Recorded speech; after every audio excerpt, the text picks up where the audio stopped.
muri iki gihe iyo uganiriye n'umuntu wese uzumva kubwira ko asigaye afite ikibazo gikomeye cyo kutaba kibona umwanya uhagije wo kwita ku bintu runaka, ko asigaye yibagirwa cyane.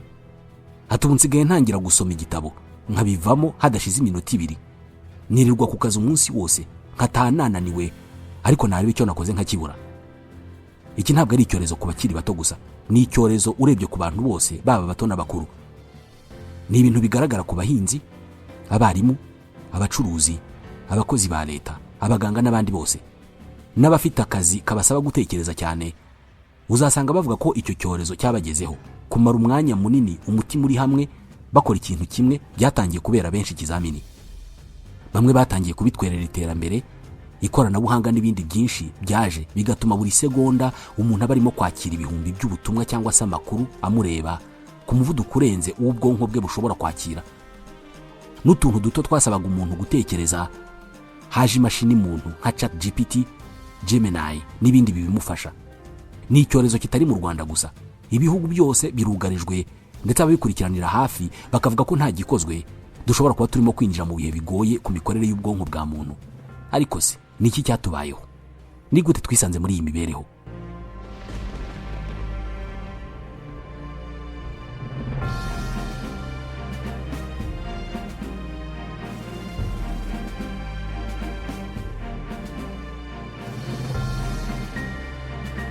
Ubushakashatsi bumaze iminsi bushyirwa hanze bugaragaza ko ubushobozi bw'ikiremwa muntu bwo gufata umwanya akumva ikintu akagisesengura nta kimurogoye, ibintu tuzi nka attention cyangwa se focus mu ndimi z'amahanga, ngo bwaragabanutse cyane. Mu mwaka wa 2000 ubwonko bwa muntu bwari bufite ubushobozi bwo kumara amasegonda 12 butumbiriye ikintu kimwe nta kuburogoya. Guhera mu mwaka wa 2020 ubwo bushobozi bwaragabanutse cyane bugera ku masegonda 8 yonyine. Bivuze ko nko mu gihe umuntu arimo gusoma igitabo kuri ubu hadashobora gushira amasegonda 8 nta kimurogoye. Ni nako bimeze iyo urimo gukora indi mirimo. Ni icyorezo kiri mu bakuru n'abato. Nubwo twese iki cyorezo tugihuje, buri umwe ashaka kukirwanya mu buryo bwe. Ikibazo akakigira ko ari icye bwite kubera ko atazi iby'abandi bahanganye nabyo. Uzasanga uvuga uti byangendekeye bite, ko nkomeje kwitwara nabi, ubwenge bwanjye bwasubiye inyuma, ntangiye gusaza n'ibindi. Nyamara icyo bose batazi nuko ari urwa bose. Ibitabo bitandukanye bimaze iminsi byandikwa kuri iki cyorezo. Icyo bihurizaho nuko abantu atari abanebwe nk'uko babyibwira. Ntabwo ari uko bashaje cyangwa se abana, ntabwo ari uko nta bushobozi bakigira bwo gufata ibintu mu mutwe. Ikibazo gikomeye kandi bigoye ko kizakemuka ngo bisubire uko byahoze ni iterambere mu by'ikoranabuhanga. Igitabo Stolen Focus cy'umwanditsi Johan Hari akivugamo ko ubuzima tubayemo uyu munsi bushingiye ku kintu cyo kurangaza abantu buri kanya. Abakora ibicuruzwa n'ibindi byose duhura nabyo babikora mu buryo buri kanya duhora turangaye, nta mwanya wo kwitekerezaho no gutekereza ibindi dufite.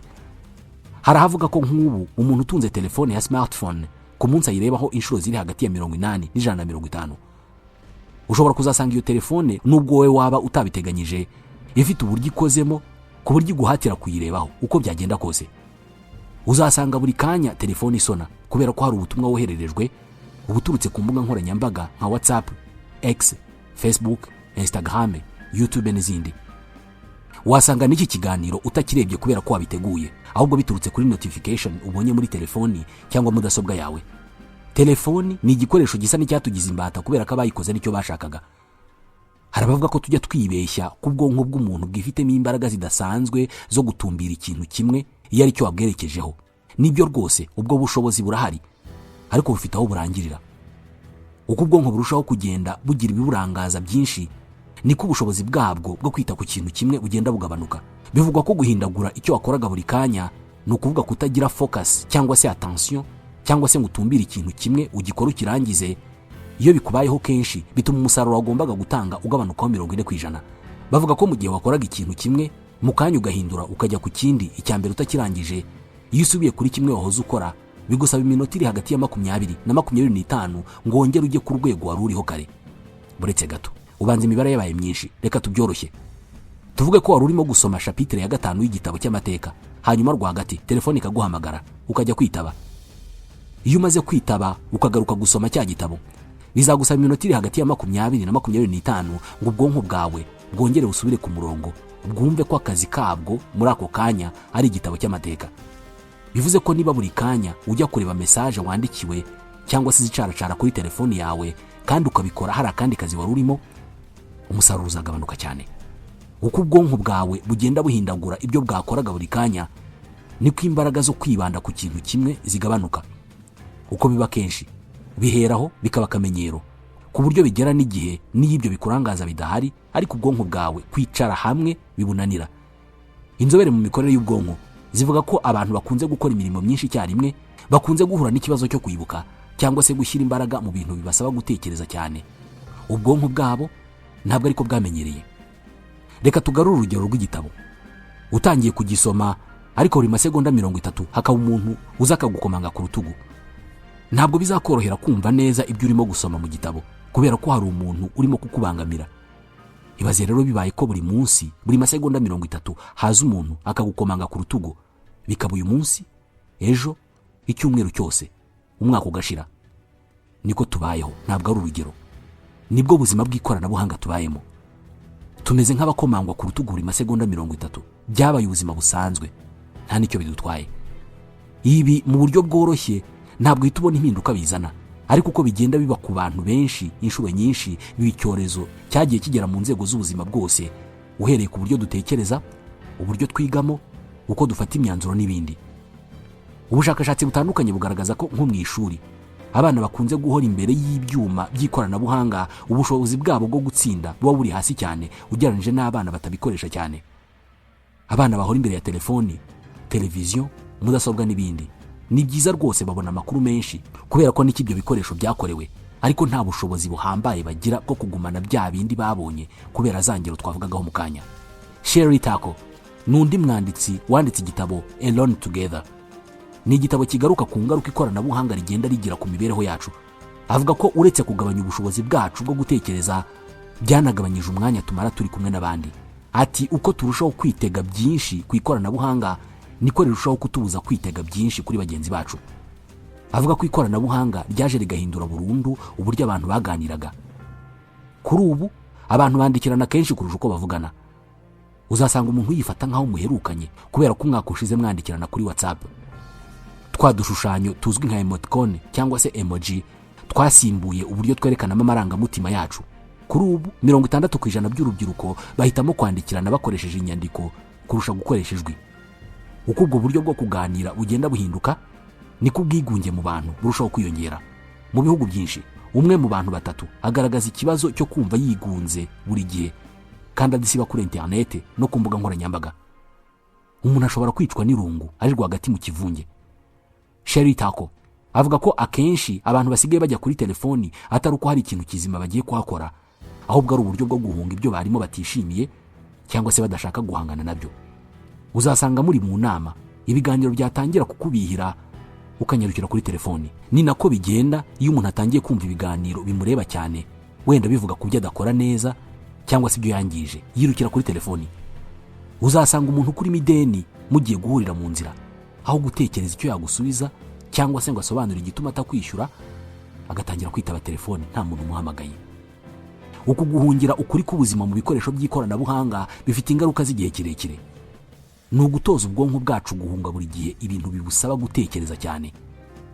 Ubusanzwe kwihangana kw'ikiremwa muntu guturuka mu kuganira, guhangana n'ibibazo rimwe na rimwe biturusha ingufu, kumva abandi no kubaha umwanya aho biri ngombwa, tukagaragaza amarangamutima. Ikoranabuhanga ririmo kugenda ribitwambura gahoro gahoro. Sherry Tako avuga ko nibura kuri ubu ingimbi n'abangavu bamara amasaha ari hagati ya 7 n'8 bari imbere y'ibyuma by'ikoranabuhanga nka mudasobwa, telefoni na televiziyo.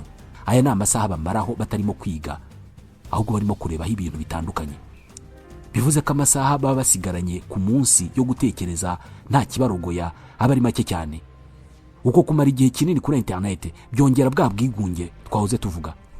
Igitabo The Dumbest Generation cyangwa se igisekuru cy'ibigoryi kurusha ibindi ni igitabo cyanditswe na Mark Borin.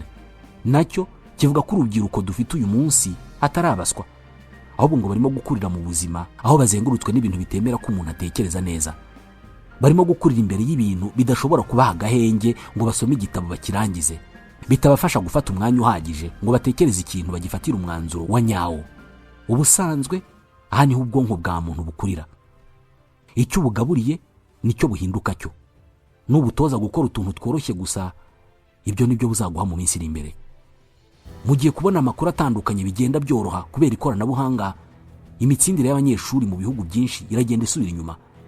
Ntabwo ari abanyeshuri benshi bakigaragaza ko bumva baryohewe iyo barimo gusoma ibitabo. Abenshi usanga bavuga ko kwiga kwabo koroha iyo barimo kureba video ngufi, imbuga nkoranyambaga n'ibindi bibatwara umwanya muto. Bimwe bibemerera ko niba babirambiwe babihagarika bakareba ibindi bashaka. Mark Boylen atubwira ko uko umuntu amara umwanya munini ku kintu ariko ubwonko bwe bwiyubakamo uwo muco. Ntabwo inyungu zo gusoma igitabo ukakirangiza wazinganya no gusoma igika kimwe cy'igitabo. Ntabwo kureba agace gato k'ikiganiro kuri TikTok bingana no kureba ikiganiro cyose kuri YouTube. Uko abantu bahunga inshingano zo kujya mu bintu ngo babihe umwanya uhagije, niko bigabanya ubushobozi bwabo bwo gutekereza.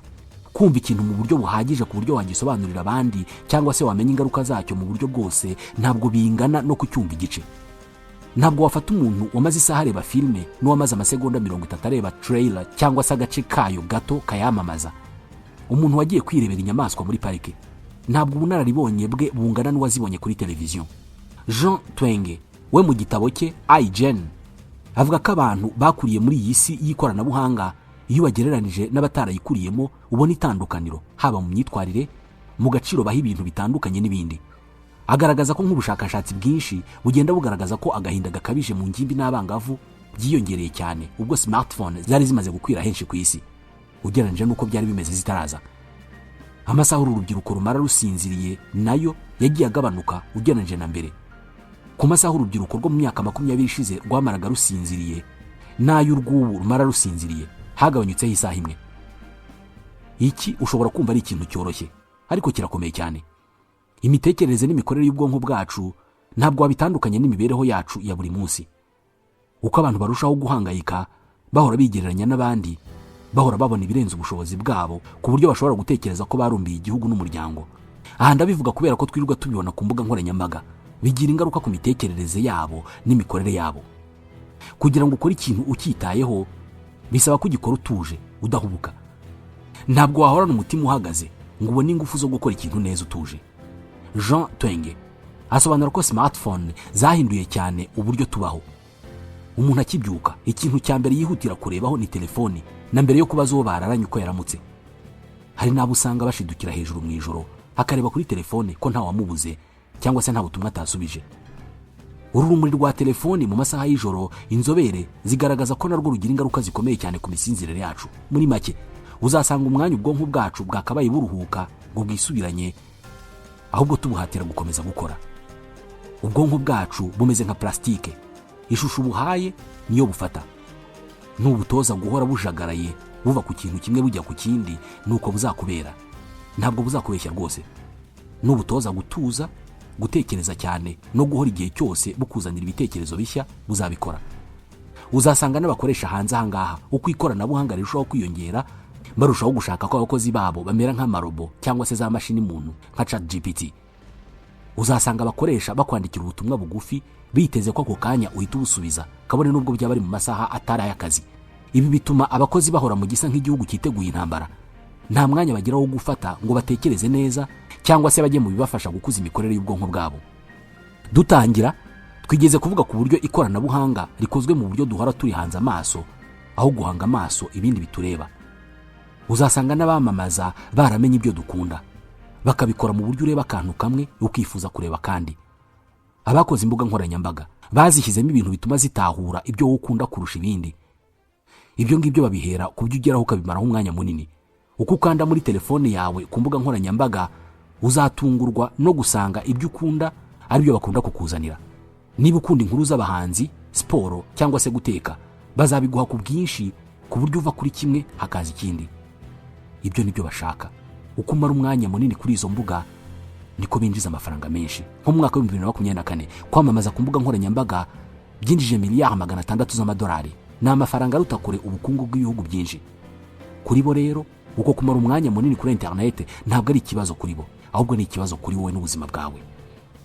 Hari abavuga ko n'izi mashini zifashishwa mu mikino y'amahirwe cyangwa se betting zikoze mu buryo buhora butuma wumva ko ibyiza bigiye kuza, uzasanga hari izo bashyiramo ibihembo mu buryo utari witeze, ugasanga hari aho ugeze gutsinda bikakorohera atari uko wari ubikwiriye, ahubwo kubera ko bazi ko nukomeza gutsindwa uza gutakaza kumva ushaka kubigumamo ukabivamo. Bakora ibishoboka byose ku buryo wumva ko nubwo udatsinze nonaha mu mwanya ukurikiraho uza gutsinda. Ibi byose bikagira ingaruka ku mikorere y'ubwonko bwacu.